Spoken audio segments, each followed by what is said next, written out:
안녕하세요. 아이린님, 오늘은 월요일입니다. 새로운 한 주가 시작됐고요. 오늘 컨디션은 아주 좋습니다.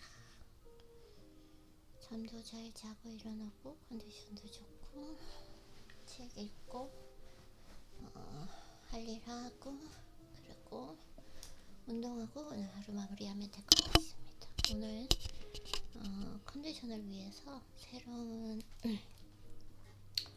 운동 계획을 세웠기 때문에 잘하면 될 것 같습니다. 운동하러 갈 생각하니까 더 설레네요. 어쨌든 자, 오늘 또 언제나 그렇듯 사이토 이토리님의 책으로 시작을 해보도록 하겠습니다. 보답을 바라면 괴로워집니다. 타인을 위해 행동하는 것은 매우 멋진 일입니다. 다만 그때는 두 가지 사항을 염두에 두고서 행동해야 합니다. 네. 첫째는 내가 이 일을 하고 싶어서 한다. 둘째는 조건 없는 사랑으로 행한다. 자신의 배움과 타인의 배움은 별개의 문제입니다. 그렇다고 이 말이 타인을 도와서는 안 된다는 뜻은 아닙니다. 하지만 남을 도왔을 때는 당신이 원해서 도운 것이므로 절대로 대가를 원했으면 안 됩니다. 인간이 신처럼 무언가를 베풀고자 할 때는 신이 고라하듯이 조건 없는 사랑으로 행해야 합니다. 무료면 좋고 유료면 나쁘다는 문제가 아닙니다. 자원봉사든 육아든 대가 없는 일을 하는 지금 껄끄러운 느낌이 든다면 당신이 무언가를 기대하거나 보답까지는 아니더라도 감사받고 싶다는 마음을 지니고 있기 때문일지도 모릅니다. 저도 좀 이런 게 되게 심했던 것 같아요. 제가 생각했던 리액션이나 뭐 그런 것들이 안 나오면 엄청나게 좀 약간 실망하면서 아주 좀 분노가 화가 느껴지기도 하고,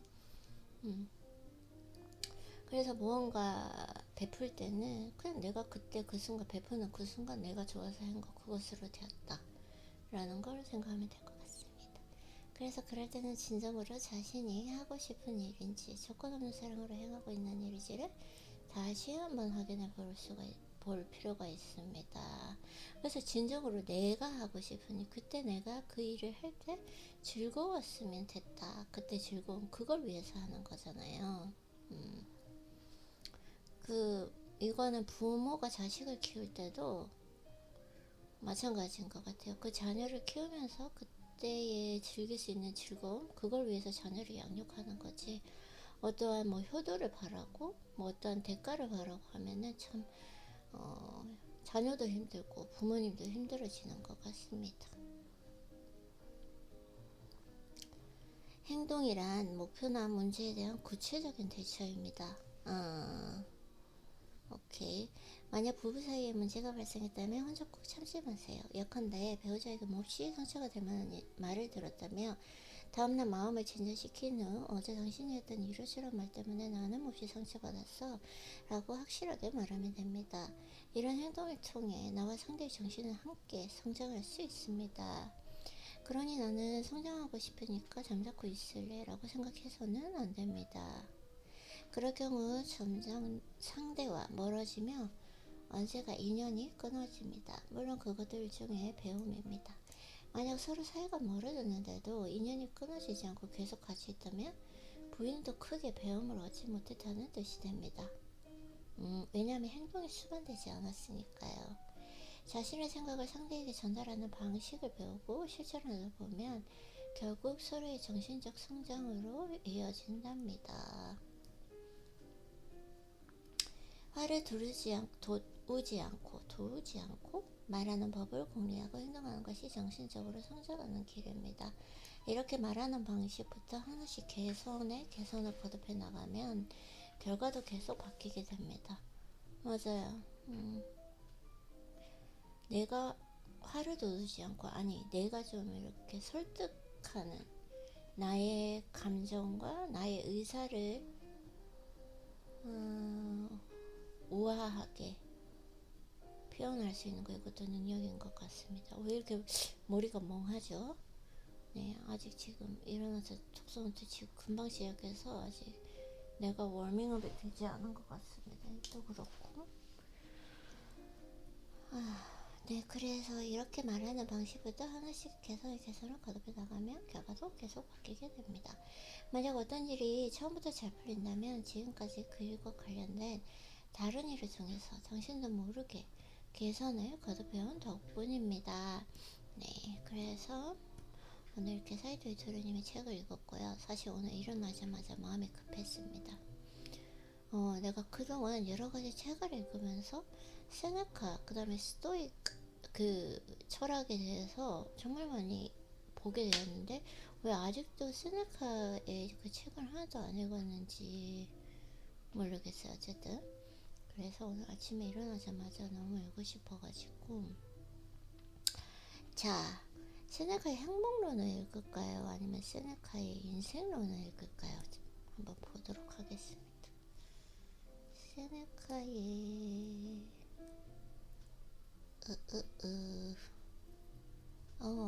it's not like only 18%.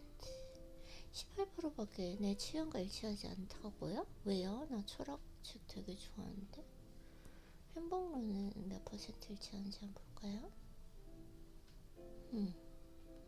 나의 취향과 아예 없네? 오케이, 그러면 행복론 말고 인생론, 세네카의 말? 어떤 게 조금 더 많이 지금 세네카 책이 엄청나게 많아가지고요.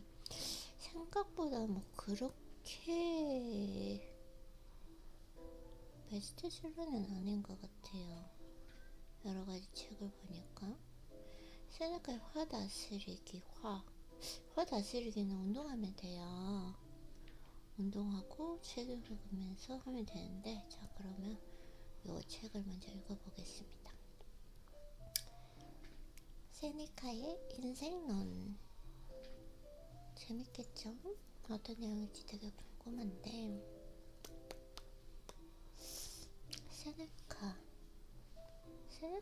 시니카 이렇게 할까요? 영어 발음 시니카.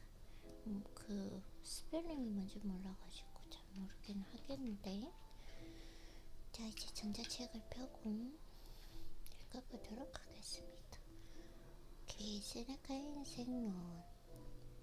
인생의 뭐지? 인생의 뭐예요 이게?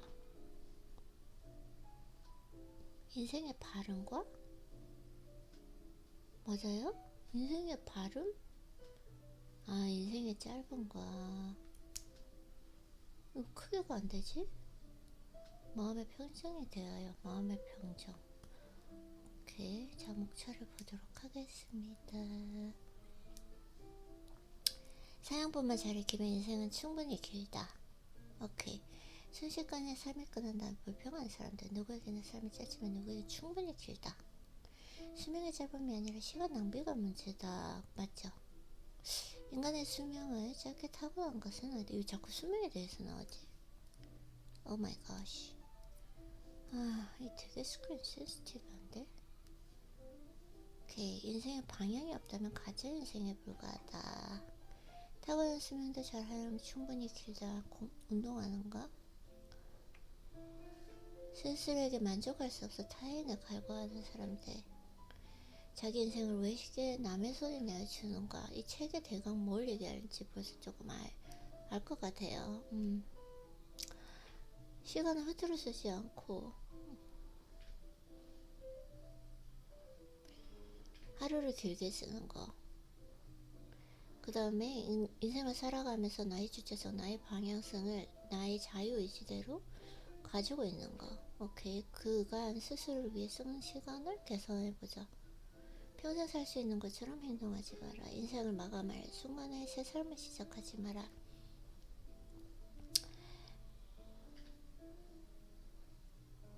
여유로운 삶을 갈망하고 꿈꾸는 사람들. 어느 하루를 인생의 마지막의 날인 것처럼. 가진 부보다 더 중요한 것은 여유로운 삶이다. 언젠가 스스로를 위해 살 수 있을 거라는 희망. 지금 나를 위해서 살고 있는데? 온전히 나를 위해서 살고 있어요. 행복의 실체를 손에 잡아볼 수 없는 사람들. 모든 것이 오롯이 자신에게 달려있다. 엄청난 부를 가지만 한시도 쉴 수 없다며. 반포로 신세가 되어서 살아가는 사람들. 그 주체의식, 자유의지를 가지고 살아가자라는 것이고, 보자. 어리석은 것에 몰두하며 헛된 꿈에 사로잡힌 사람들. 오늘 하루를 인생의 마지막이, 아이고, 입이 안 풀렸어요. 오늘 하루를 인생의 마지막 날인 것처럼. 발음이 되게 지금 흘러 들어가는데? 오, 재밌어 이거. 배움에는 평생이 걸린다. 네, 매일매일 성장할 테니까요. 시간을 허비함에도 쉴 틈조차 없다? 주어진 시간에 충실하라. 지대로 사는 법을 모른다고 부끄러워하지 마라. 자신의 손을 누군가는 눈치채고 있다. 남은 인생이 얼마나 되는지 가늠해보라. 현재에 만족하지 못한다? 누구나? 난 만족하는데. 너무너무 만족해요. 이 정도면 뭐 충분하죠. 하루가 충실한 사람들은 내일을 두려워하지 않는다. 오래 살아남지 말고 제대로 인생을 살라. 오케이. 지금 이 순간을 충만하게 살아. 드디어 이제 지금 이 순간 나왔습니다. 눈에 보이지 않는다고 하찮게 여기지 마라. 시간의 가치를 두지 않고 해보게 쓰는 사람들. 언제 끝이 보일지 모르는 인생을 사는 우리. 자신의 시간을 더욱더 소중히 알아야지. 되돌아갈 수도 멈출 수도 없다. 다가올 미래를 위해 현재를 버리지 마라. 시간을 붙잡는다고 해도 도망간다. 우리에게 주어진 오늘을 즐겨라. 오케이. 마지막은 어느 날 갑자기 다가온다. 인생의 끝자락에 살게 되는 것들. 자, 그러면 이거부터 한번 읽어볼게요.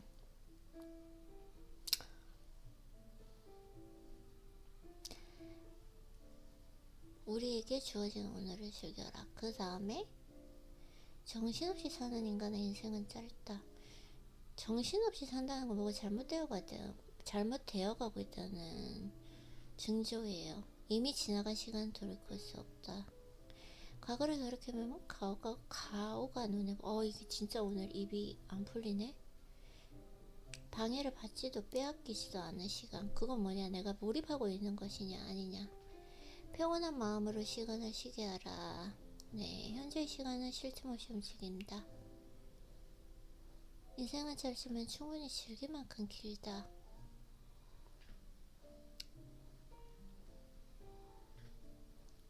이거 되게 기네. 과연 진정한 여가란 무엇인가? 진정한 여가를 즐길 수 있게 하는 철학. 시간의 흐름은 짧고 더덥다면 계속 시간이 짧다는 것 계속 하는 거예요. 광대한 도시 안에 떠도는 스스로를 괴롭히는 사람들. 자신을 찾아온 사람을 홀대하지 마라. 세상 누구라도 친구가 되고 싶은 사람. 진리를 알려주고 원하는 것을 얻게 한다. 철학자들이 알려주는 영혼에 이르는 길. 지나간 시간과 주어진 시간 그리고 다가올 시간. 네, 알겠습니다.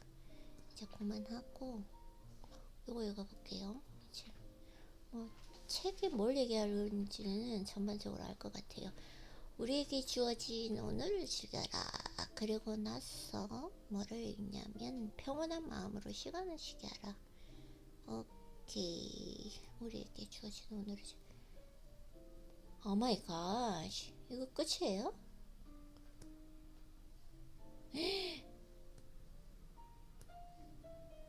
이 책 엄청 짧아요. 뭐지 이 책이? 왜 책을 이렇게 만들었지? 내가 좀 약간 활자 중독이 있어서 그럴 수도 있어요. 아니 이렇게 짧게 만든다고요? 한번 볼게요. 우리에게 주어진 언어를 즐겨라. 이 한 문장도 두 문장밖에 없어요.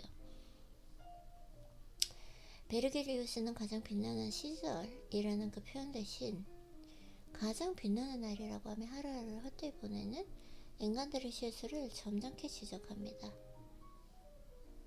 시시각각 시간이 흘러가고 있는데 왜 그리 느긋하고 태평하게 한 해를 헛되이 보내고 있는가.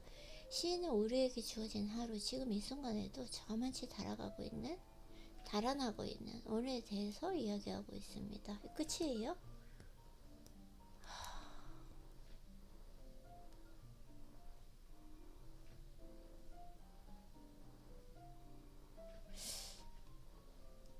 내가 말하고자 하는 바를 분리법으로 정리해서 그에 따른 증거를 제시할 수만 있다며 정신없이 살아가는 그 인간의 인생이 가장 짧다는 점을 얼마든지 증명할 수 있을 것입니다. 현재 활동 중인 철학자는 아니지만 과거 훌륭한 철학자 가운데 하나인 파비아누스는 이버르처럼 말했습니다. 감정과 맞서 싸울 때는 절대 머뭇거리지 않고 정면 공격을 하며 작은 부상을 입히는 것에 그치지 않고 저돌적인 공세를 퍼부에만 완전히 기세를 꺾을 수 있다.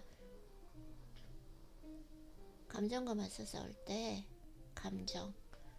격렬한 감정이 일침을 가하는 것에 그치지 않고 갈기갈기 찢어놓아야 끝이 보이기 때문이다.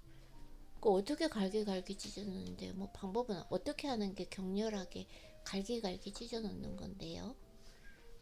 저 같은 경우에는 운동이지만, 따라서 눈에 뻔히 보이는 잘못을 저지른 사람은 그저 연민의 대상으로 생각할 것이 아니라 올바른 길로 가도록 가르쳐야 한다. 이 책 뭐야? 죄송합니다. 너무 좀 비판적인데 오늘? 짜증감 있나? 아닌데. 그럴 수도 있죠.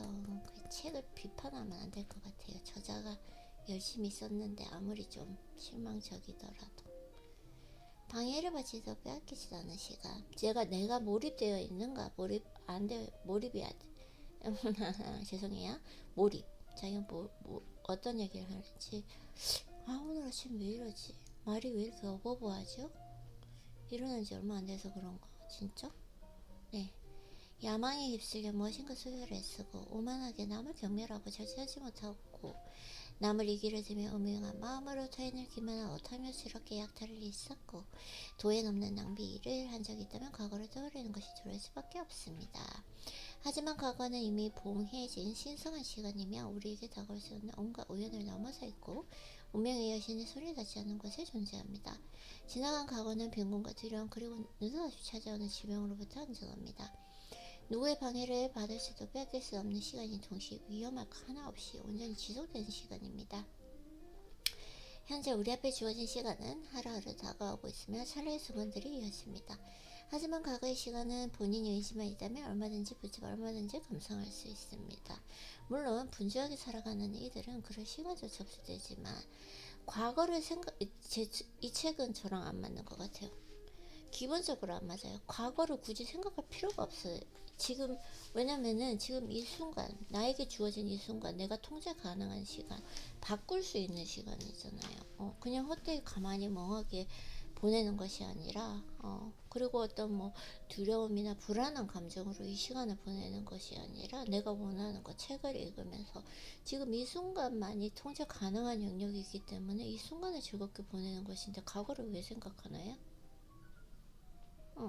왜 과거를 감상해야 되죠? 그럼 지금 이 순간을 내가 좀 더 나를 성장시키기 위해서 지금 이 순간, 이 시간을 쓸 수 있는데 과거를 생각하면은 뭐가 달라지네요, 미래가. 나 이거 너무, 왜 과거를 감상하라 그러지? 나 화났나?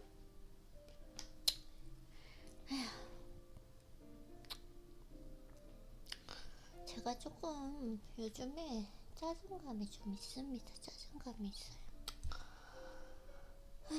이 호르몬이 조금 그런 것 같기도 하고. 괜찮아요. 그래도 심하지 않으니까. 제가 수련을 해야 되기 때문에.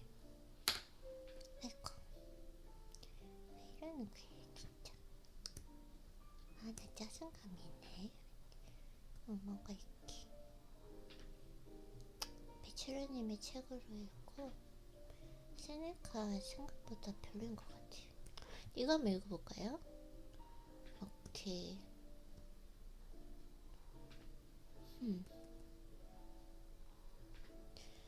조금 너무 많은 기대를 했었나봐요. 세네카 그 스토익 에 대해서 하면서 정말 많이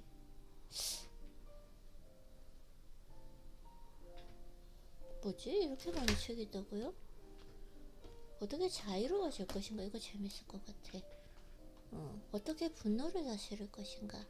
평정심을 찾고 싶은 현대인에 대한 고대의 지혜 세네카. 오케이, 이거 한번 볼까요? 와우, 목차가 엄청 짧아요. 분노에 대하여 분노의 민나. 분노에 대하여 마음속 분노를 잠재우는 법. 분노에 대하여 폭발 직전에 분노를 다스리는 법. 분노를 한다라는 거 있잖아요. 기분이 나쁠 수 있는 것과 분노를 한다라는 거.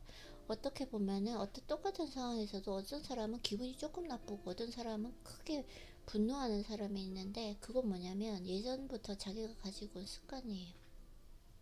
작은 것에도 민감하게 반응해서 내가 분노로 계속 표출해온 사람들은 몸의 세포 하나하나, 뇌의 그 회로 하나하나가 바로 분노로 바로 표출되도록 그렇게 내가 나 자신의 습관을 들인 거죠.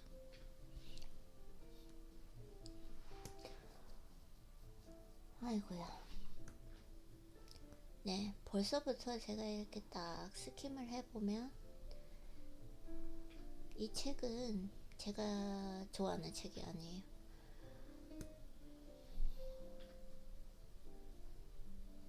막 엄청나게 그 분노에 대해서 어떠한 감정인지 막 풀어서 해석하고 있거든요. 그러한 것들을 이렇게 글자 활자를 읽잖아요. 그러면 그걸 상상하게 되면서 내 몸에 분노가 새겨져요. 그래서 그런 걸 읽는 걸 싫어합니다. 내 눈에 담는 것도 별로 좋아하지 않고, 책을 읽는 것도 좋아하지 않고.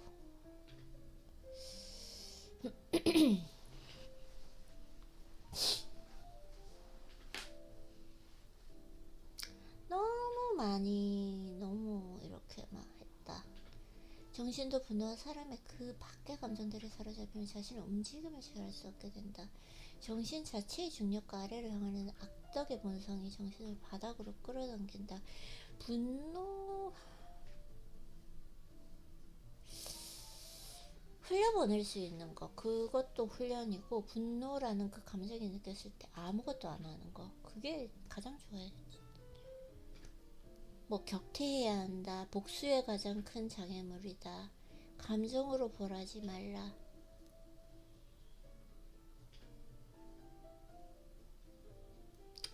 이런 책 종류는 별로 안 좋아하니까 안 될 것 같아요.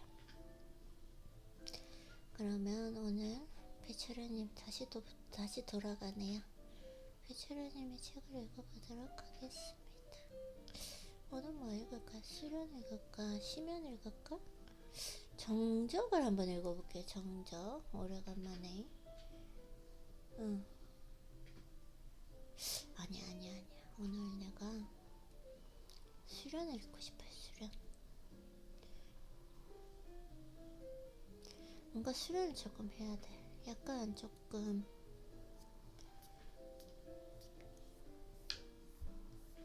짜증감이 있는 하루 좀 기분이기 때문에 뭔가 수련을 좀 해봐야 되겠어.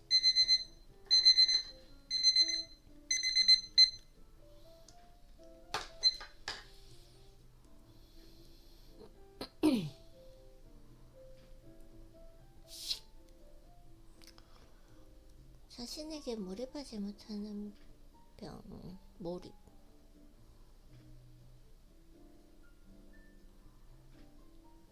순간을 가치 있게 만들어주는 마술. 순간을 가치 있게 만들어주는 마술? 에휴, 별로. 오늘 왜 이럴까요? 감정 자체가 조금 나의 감정 상태가 약간 좀 불안정하기 때문에 좀 이런 것 같기도 합니다. 일단 그러면은 정적, 어떻게 하면 조금 더 평온해질 수 있는가, 내 감정 상태를 어떻게 하면 좀 더 평온하게 유지할 수 있는가.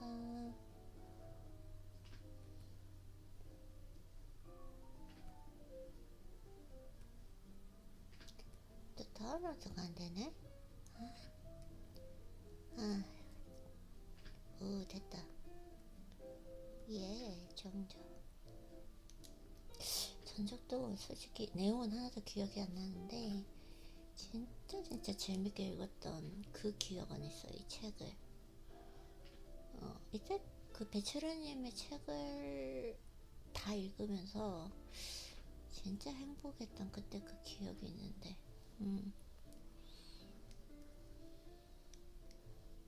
간격 사이의 침묵.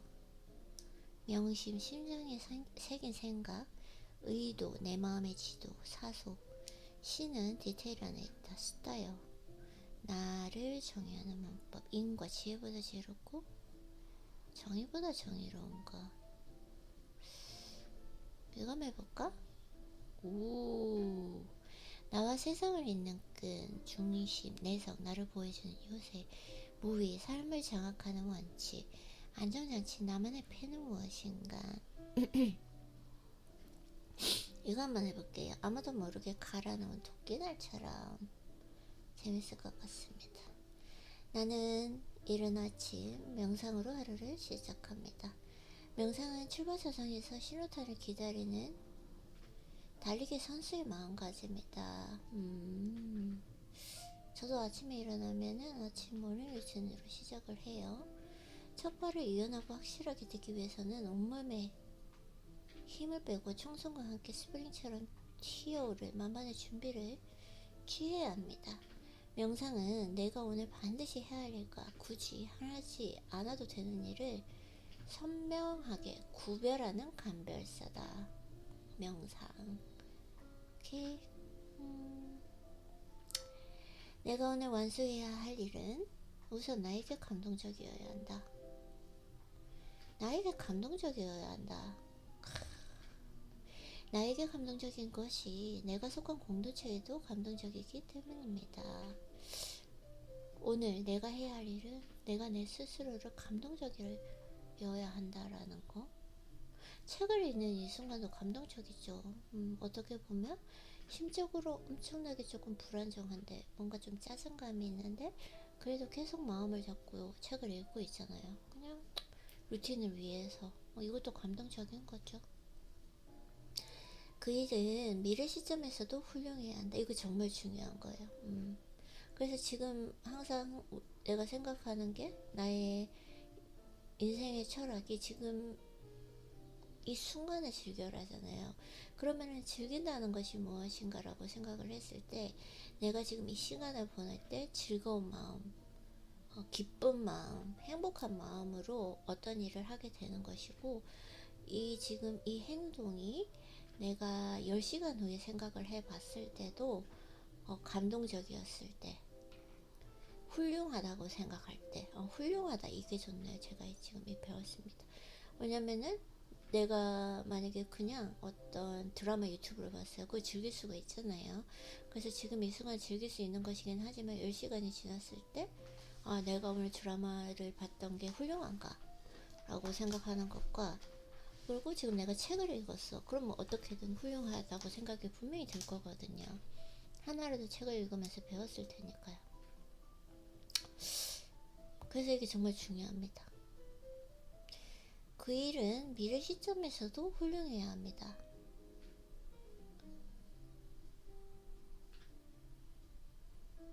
그 일은 희망적인 미래를 위한 첫걸음이어야 합니다. 희망적인 미래, 그쵸? 나의 미래를 위해서 하는 행동인 거죠. 맞죠? 책을 읽는다는 거.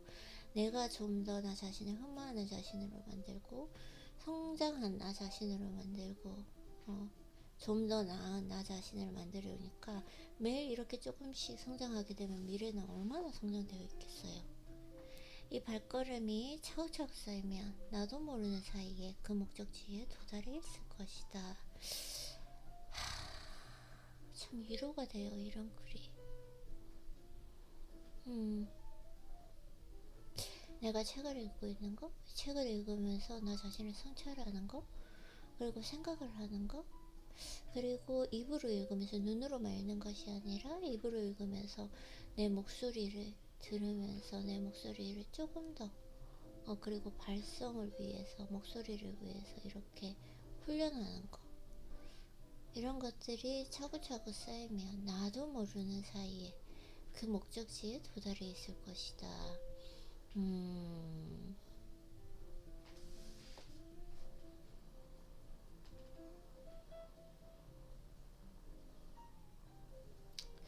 희망적인 미래를 위한 첫걸음.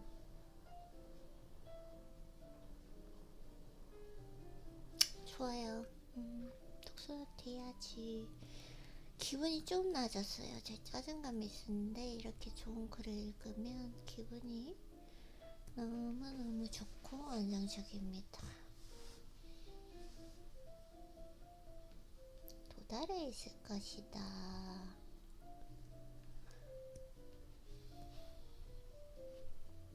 내가 굳이 하지 않아도 되는 일이란 나와 상관없는 그 무언가에 연연해 하는 것입니다. 남들이 나에게 부과한 기대 혹은 타인의 기준에 나를 억지로 맞추려는 눈치 혹은 과거의 습관에 무의식적으로 매달리려는 구태의연함을 벗어야 한다. 그쵸?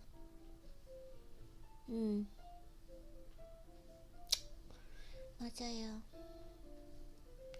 진짜 배철현님의 글은 이게 하이라이트 다 하이라이트예요. 다. 명상은 하루를 성공적으로 살겠다는 정신적이며 영적인 준비다. 저는 명상을 따로 하진 않지만 운동하면서 명상을 하는 것 같고, 그리고 아침에 일어났을 때 그러니까 나에게 편지를 쓰고 오늘 해야 할 일 이런 것들을 정리를 하게 되는데, 저는 이 명상이 나에게 쓰는 편지인 것 같아요. 그러니까 그것이 정신적이며 영적인 준비다. 성공은 내가 의도한 일에 대한 나의 실력과 그 일에 몰입하겠다고 다짐하는 준비, 그리고 혼신의 힘을 다해 집중하는 성실, 이 세 가지로 이루어진다. 자, 다시요. 성공을 하려면 내 실력이 있어야 되고, 그리고 몰입을 해야 되고, 혼신의 힘을 다해서 집중하는 성실, 그냥 꾸준함이죠. 뭐 꾸준함에 의해서 실력이 채워지는 거고, 이 몰입할 수 있는 것도 실력이거든요. 사실 이 세 가지로 이루어져 있습니다. 준비는 최선의 시력이 발휘되도록 나를 온전히 몰입하게 하는 시발점이다.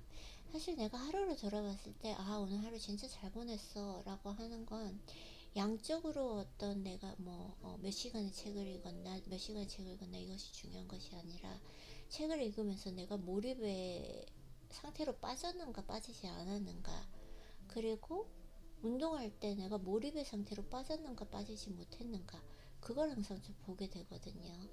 예전 과거를 생각해보면 지금보다 실력이 많이 부족했었죠. 그때는 무조건 양적으로 했던 것 같아요. 그때는 최소한 5시간 그냥 계속 쉬지 않고 막 책을 양적으로 엄청나게 읽었었는데, 그러다고 해서 몰입에 빠지지는 않았거든요. 그런 시간이 있었는데, 그래서 어느 순간에부터 내 이제 인생의 철학의 가장 중요한 단어가 지금 현재로서는 몰입이 제일 먼저 나와 있는데, 첫 번째로 내가 이 오늘 하루를 얼마나 많이 깨어있는 시간 동안 몰입할 수 있었는가, 그거에 조금 하루의 질을 생각하게 되는 것 같습니다. 그래서 유대인들은 오래전부터 하루의 중요성을 깨달았습니다. 이제 하루의 중요성 나오죠. 일주일 중 하루를 의도적으로 구분했습니다. 저는 하루보다 더 짧게 지금 이 순간 오늘 하루를 완전히 내 통제 영역 안으로 넣을 수가 없거든요. 심지어는 5분 후에도 내가 어떻게 될지 몰라요. 어떤 급한 일이 생길 수도 있는 거고. 네, 근데 단지 지금 이 순간 지금 책을 읽고 집중하고 몰입의 상태로 들어가려고 노력하고 있잖아요. 그래서 저는 일주일 중 하루가 아니라 거의 의도적으로 지금 이 순간을 완전히 구분하고 있는 것 같습니다. 그래서 겉으로는 아무것도 하지 않는 날인 것처럼, 날인 다시 겉으로는 아무것도 하지 않은 날인 것 같지만 모든 것을 성공적으로 완수하기 위한 포석이다.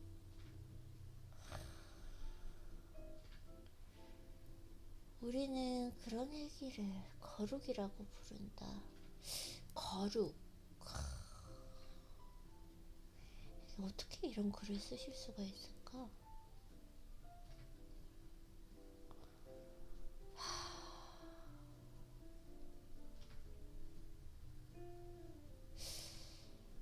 야, 그런 거 좀 느끼게 되는 것 같습니다.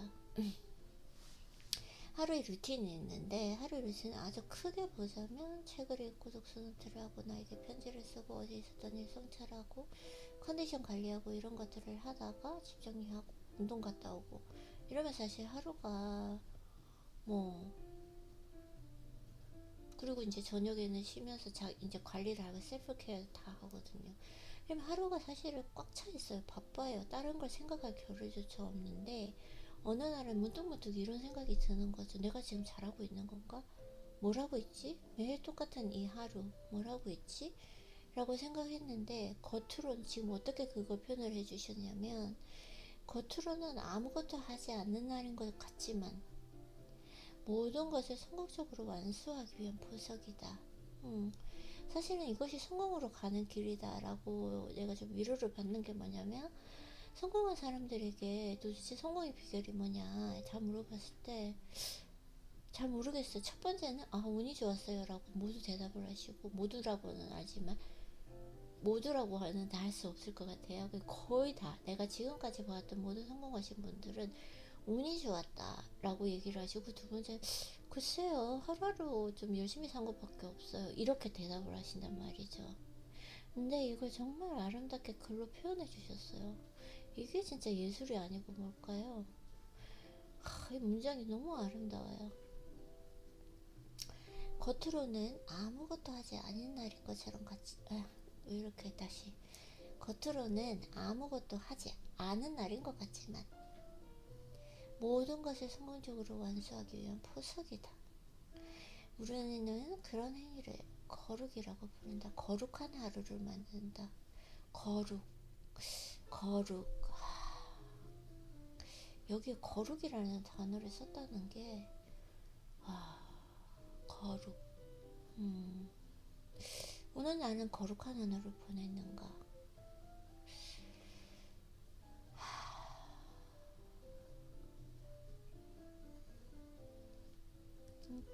하이라이트하고 독서노트를 안 할 수가 없죠. 이렇게 아름다운 문장을 만나게 되는 거, 읽게 되는 것도 정말 감사해야 되는 거고, 와, 내가 진짜 오늘 운이 좋은 날이구나, 이런 생각이 드는 것 같아요.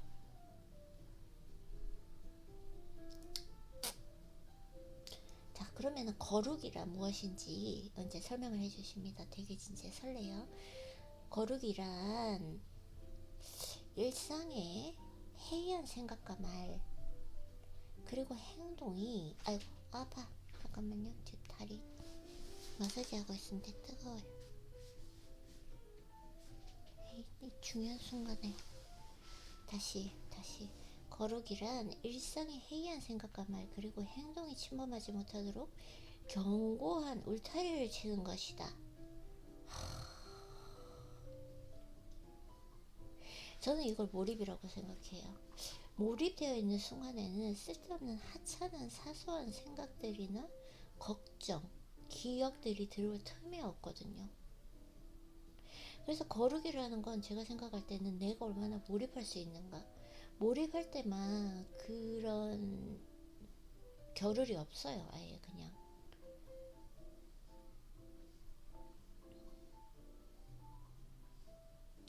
해이한 생각과 말 그리고 행동이 침범하지 못하도록 견고한 울타리를 치는 것이다. 거룩은 음악 경연에 나간 피아니스트가 손을 건반 위에 올리고 첫음을 치기 전 의자에 와서 가만히 정성을 모으는 순간과 같다. 견고한 울타리를 치는 것이다. 얼마나 집중할 수 있는가, 얼마나 집중해서 집중하고 몰두로 가서 몰입에 빠질 수 있는가. 그래서 진짜 요즘에는 몰입이 진짜 말도 안 되게 가장 첫 단어랄까 되는 게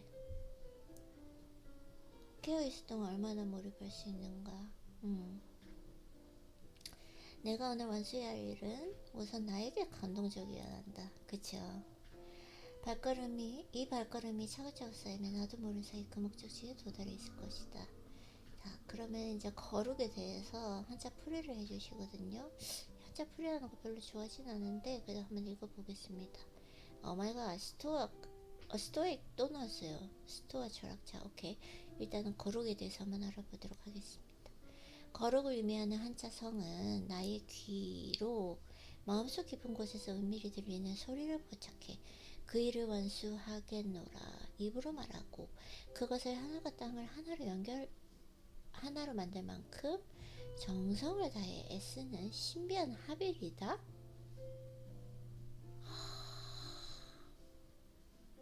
나의 귀로 마음속 깊은 곳에서 은밀히 들리는 소리를 포착한다.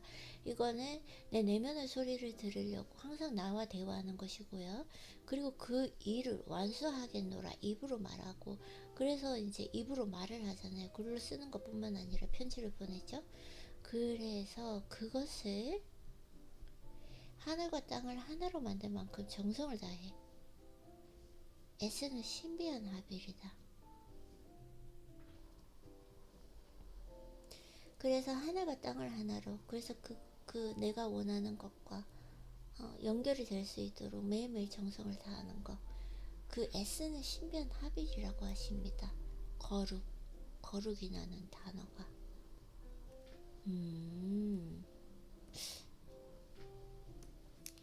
자, 그래서 스토아 철저가 이렇게 나왔고요. 이제 예시가 나오는데 예시는 읽지 않도록 하겠습니다. 뭐 엄청 힘든 뭐 전쟁의 시간을 보냈다고 해네. 이렇게 스킴에서 읽어보니까. 자, 그러면 읽어보도록 할게요. 준비라는 한자는 꽤나 의미심장합니다. 첫 글자 준, 물을 의미하는 삼수변에 송골매 준이 합쳐졌습니다. 두 번째 글자 비는 사람을 하살해 놓은 도구로 갖추자는 의미입니다. 준비는 저 아래 강물 속을 헤엄치는 물고기를 발견한 송골매처럼 자기에게 주어진 소중한 하루를 위해 나만의 화살을 만들어 화살통에 가지런히 놓아두는 과정입니다. 미국의 제16대 대통령인 에이브러함 링컨은 이렇게 말했습니다. 내게 나무 한 그루를 뱄는데 6시간이 주어진다면 나는 먼저 4시간 동안 도끼날을 날카롭게 갈겠습니다. 이야, 그치. 준비하는 거. 당신은 오늘을 위해 어떤 준비를 해왔는가? 그리고 내일을 위해 오늘 하루 또 어떤 준비를 하겠는가?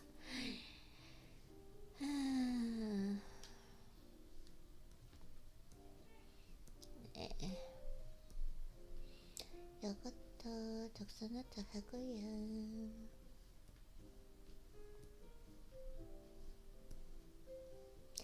그 다음에 다른 책 조금만 더 읽어보도록 하겠습니다. 요즘 좀 읽고 있는 책이 있는데 이렇게 나도 아직 나를 모른다. 어제 읽었죠? 발끈. 어제 읽은 뒷부분인가?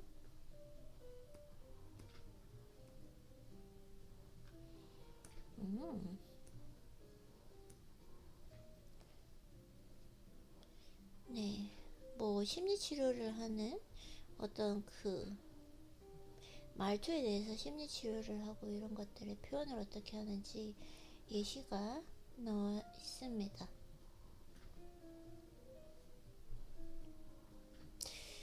이런 일이 생길 때마다 피가 어김없이 동료들에게 보내는 저 때문에 불편을 들으며 미안합니다. 따위의 그 문자 메시지에 동료들은 더 이상 답하지 않았습니다. 자신의 부족함을 입 밖으로 표현하는 그 상황이 반복되는 가운데 그의 표면적인 자존감은 바닥을 내리치고 있었고 사람들이 이제 피가 정말로 그런 생각을 하고 있는지 의심이 들 정도였다. 어떤 불편을 들어서 죄송합니다. 이런 거에 대해서 되게 사과를 많이 한 것 같아요. 무엇에 그렇게 혼자 화가 났다가 또 갑자기 미안하고 송구한 것인지 가치 있게 도저히 표현한 사람이 아니었다. 그래서 이렇게 항상 감정적인 폭이 넓은 사람들은 안 좋아요. 예전에 내가 그랬는데 막 기쁘면 엄청 기쁘고 막 슬프면 엄청 슬프고 막 화가 나면은 막 좀 분노하고 이런 게 있었죠. 자, 발끈이라는 말에 동의하는 낮은 자존감. 나의 자존감이 어느 정도 수준인지 잠시 생각해 봅시다. 그럭저럭 괜찮은 편인가요? 아니면 낮은가요? 오케이, 알겠습니다. 자, 그래서 저는 본론으로 한번 넘어가 보겠습니다. 착한 아이 증후군 나와 있고요. 저는 좀 착한 아이 증후군하고는 좀 거리가 먼 사람이라서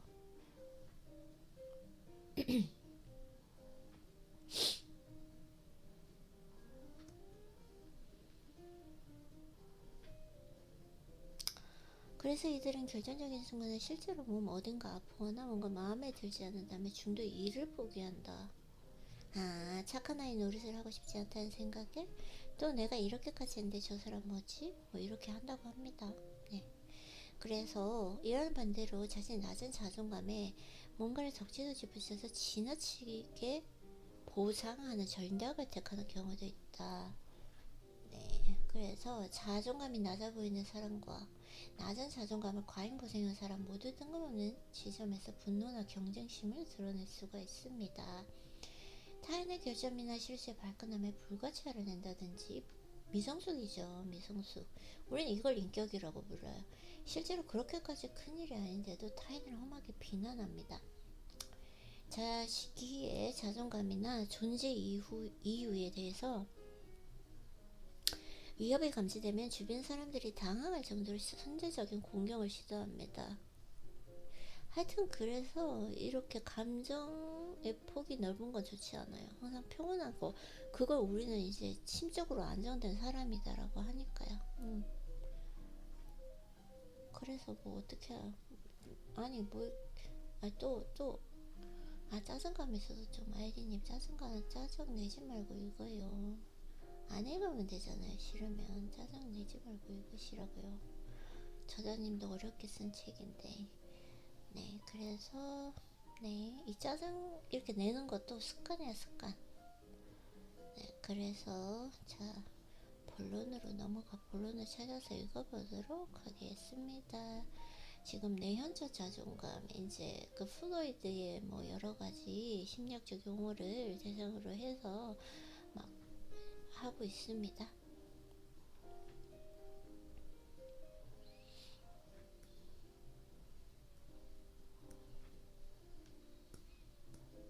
볼까요?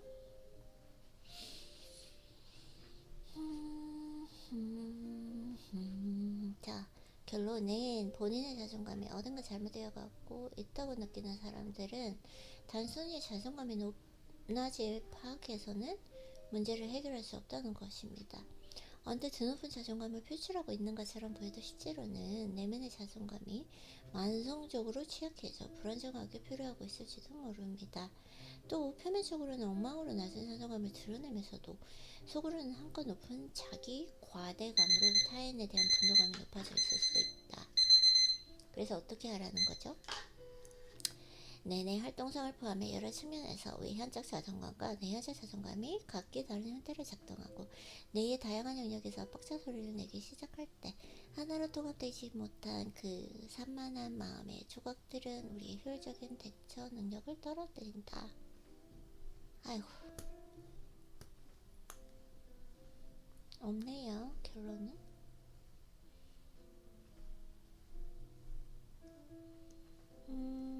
책 그만 읽을까요? 오늘 이제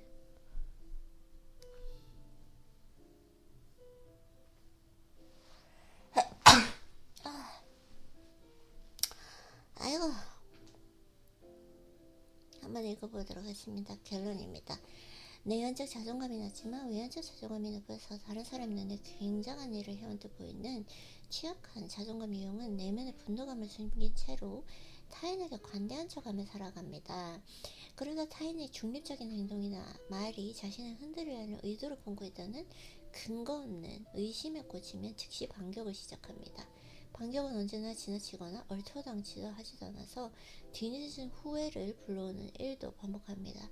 그런 데는 되게 수치심을 느끼고요.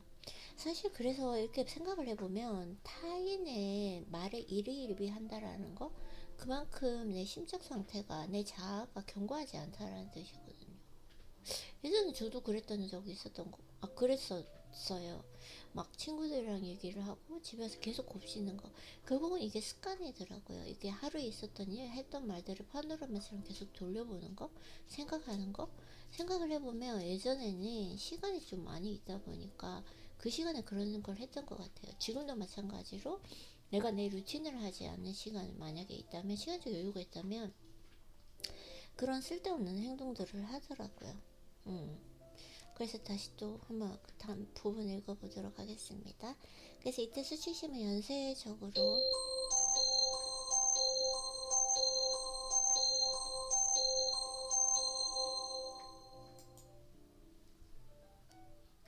부정적인 감정들을 증폭시킵니다. 나의 부끄러움을 감추기 위해서 더 흥분하며 분노를 끌어올릴 수도 있고, 수치심이 깊은 우울과 죄책감으로 이어지는 경우도 흔합니다. 이어지는 그 다른 감정들이 치이다가 상대에게 사과할 타이밍을 놓쳐서 이 부적절한 상황이 장기화되기도 합니다. 주위 사람들로부터 내가 왜 그렇게 갑자기 화를 내는지 모르겠다 라는 말을 두세 차례 이상 들어본 적이 있다면, 그렇게 분노와 경노가 시작되는 시점에 재빨리 그 분노 폭발의 방향과 강도가 적절한지 곱씹어봐야 합니다. 다른 사람이 문제였다기보다는 우리의 내연자 자존감이 안녕하지 못한 상태가 가능성이 높습니다. 일단 모든 상황에서 이게 중요한 것 같아요. 저도 그 로버트 귤린의 오마이갓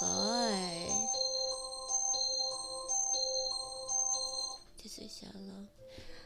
로버트 그린의 The Loss of Human Nature, 인간 본성의 법칙을 읽고, 결국은 나의 인격, 나의 지금 심적 상태는 내가 분노한 상황에서, 화가 난 상황에서 알 수 있다라는 거예요. 그래서 그 분노 상황에서 어떻게 대처하는가.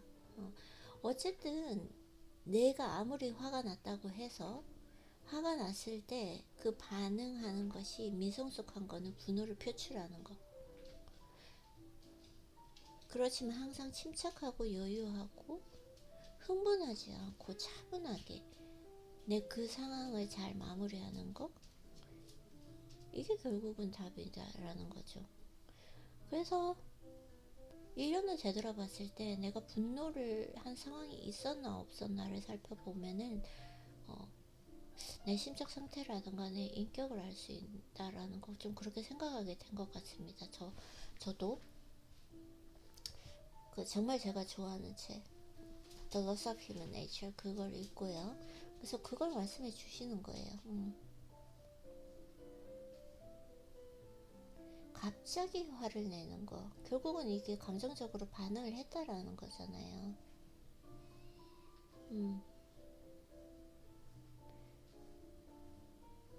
분노가 올라올 때는 아무 행동도 하지 말아야 돼요. 어차피 내가 비이성적이니까 그때. 네, 그래서 그게 어렵다면 자존감이 이상적인 수준으로 높은 상상의 인물을 어서 떠올려보는 것도 좋은 방법입니다. 이거 습관이에요. 화가 났을 때 팍 순간적으로 화를 표출하는 거. 근데 저도 천천히 조금씩 훈련하고 수련하니까 그 순간에 참는 거, 아무 말도 안 하고 그냥 가만히 참는 거, 그게 이제는 훈련을 하다 보니까 또 습관이 되더라고요. 이제는 소리치는 게 안 나와요. 그랬던 것 같습니다. 옛날 막 이런 옛날 과거의 순간들이 떠오르네요. 내가 어떻게 반응했는지, 그리고 지금은 어떻게 반응하는지. 안팎으로 높은 자존감을 안정적으로 유지하는 사람이라면 과연 이 타이밍에 화를 내지 시뮬레이션 해보는 겁니다. 그런 다음에 분노의 수위는 물론 정말로 어느 시점에서 분노 폭발을 개시할지 다시금 결정해야 한다. 분노 폭발을 할 필요가 없다니까요. 어떤 사람이 잘못을 지적할 때라든가 무례함을 지적할 때도 분노적으로 하면은, 흥분해서 얘기를 하면 무조건 져요. 그때는 한 발 물러서야 됩니다. 아무것도 하지 않고.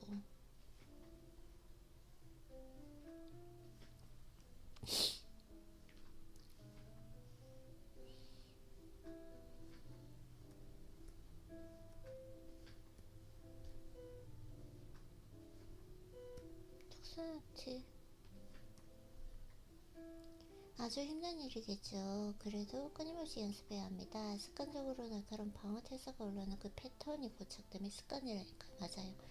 오토 컨버스가 아니라 오토 컨버스 할아버지. 오토 컨버스가 뭐예요? 아, 오로 컨버그? 오토 컨버그?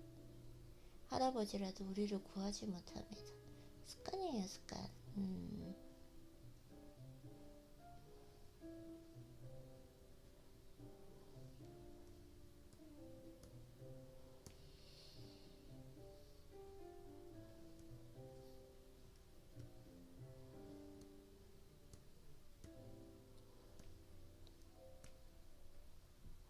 오늘의 숙제는 다음 질문으로 대신하고 당신의 자존감은 어떻습니까? 타인을 시험에 들게 하지 말 것. 자기 수용.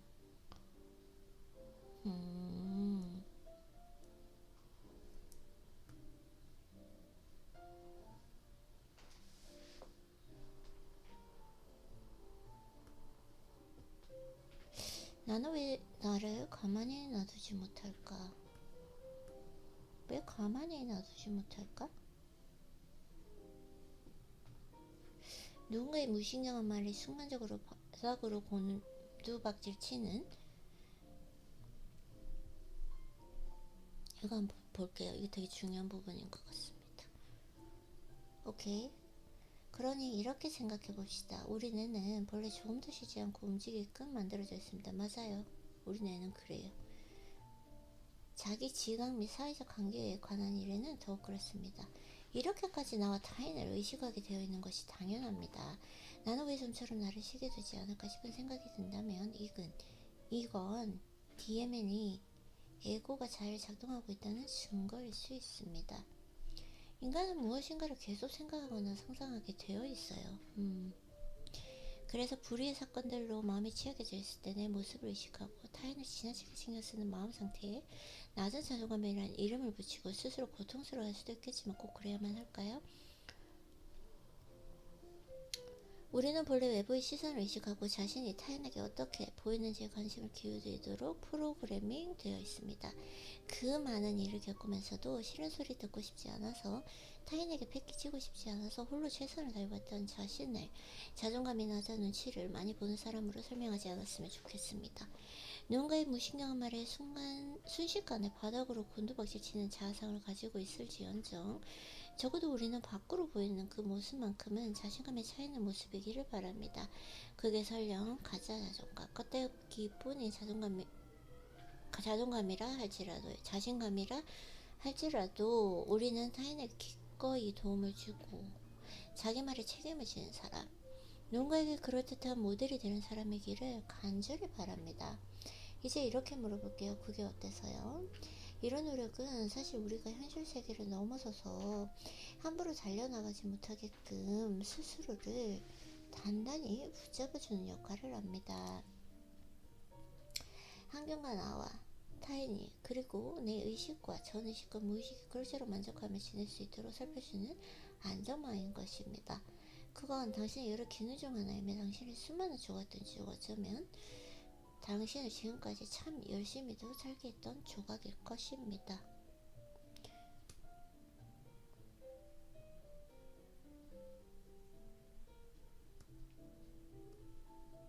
그래서 뭐 결국은 내가 타인의 말에 의해서 좀 감정이 흔들리는 게 어쩌면 열심히 살게 했던 조각일 것이다 라고 말씀을 하시는데, 무슨거한 말을 많이 안 듣도록 하는 것도 좋을 것 같아요. 저는 그런 상황을 만드는 거, 그런 것도 좋을 거라고 생각을 하고 있습니다. 그러면 이제 여기까지 독서는 하고요. 수고했어요, 아이리님. 오늘도 책을 지느라고 짜증감도 좀 있긴 했지만 잘 하셨습니다. 그러면 이제 원서를 한번 읽어보도록 할게요.